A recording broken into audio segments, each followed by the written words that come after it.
بسم اللہ الرحمن الرحیم۔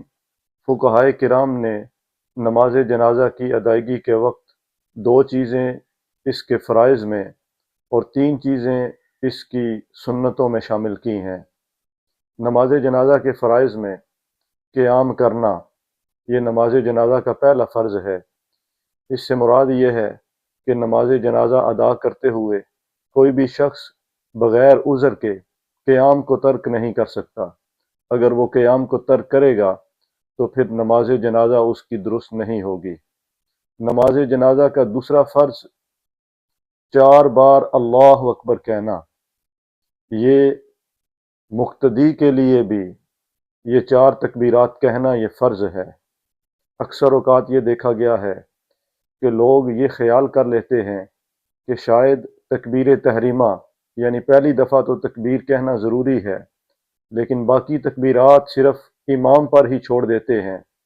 تو یہ 4 بار اللہ اکبر کہنا یہ امام کے لیے بھی فرض ہے اور مقتدی کے لیے بھی فرض ہے۔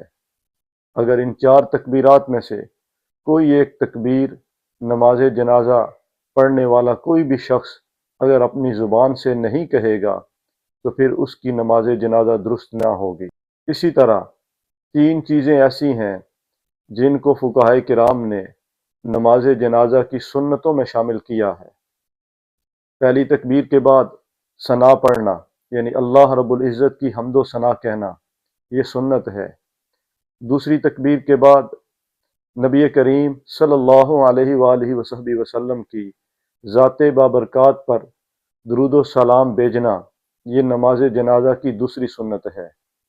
اور نماز جنازہ کی تیسری سنت تیسری تکبیر کے بعد میت کے لیے دعائے مغفرت کرنا، یہ نماز جنازہ کی تیسری سنت ہے۔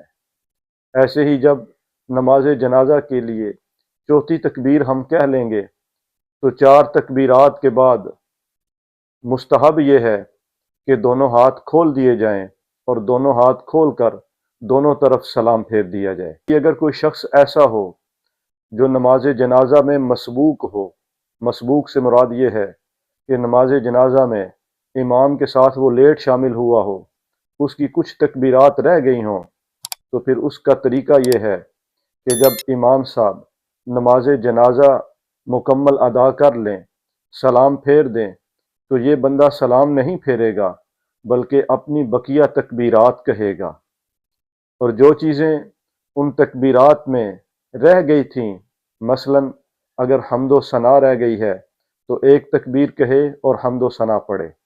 اگر 2 تکبیرات رہ گئی ہیں تو امام صاحب کے سلام پھیرنے کے بعد ایک تکبیر کہے حمد و ثنا اور دوسری تکبیر کہے اور اس میں نبی کریم علیہ الصلوۃ والسلام کی ذات بابرکات پر درود شریف پڑھے۔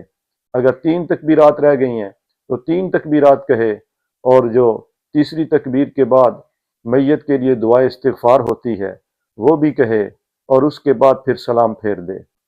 اگر مسبوق کو یعنی نماز جنازہ میں لیٹ شامل ہونے والے شخص کو یہ خطرہ ہو کہ اگر میں نے تکبیرات بھی کہیں اور تکبیرات میں دعائیں بھی پڑھیں تو اس دوران لوگ میت کو تدفین کے لیے یہاں سے اٹھا کر قبر کی طرف لے جائیں گے، یعنی میت اس کے سامنے موجود نہ رہے گی، تو اس صورت میں مسبوق کے لیے یعنی نماز جنازہ میں لیٹ شامل ہونے والے شخص کے لیے مستحب یہ ہے کہ وہ تکبیرات تو کہہ لے، کیونکہ تکبیرات نماز جنازہ میں فرض ہیں۔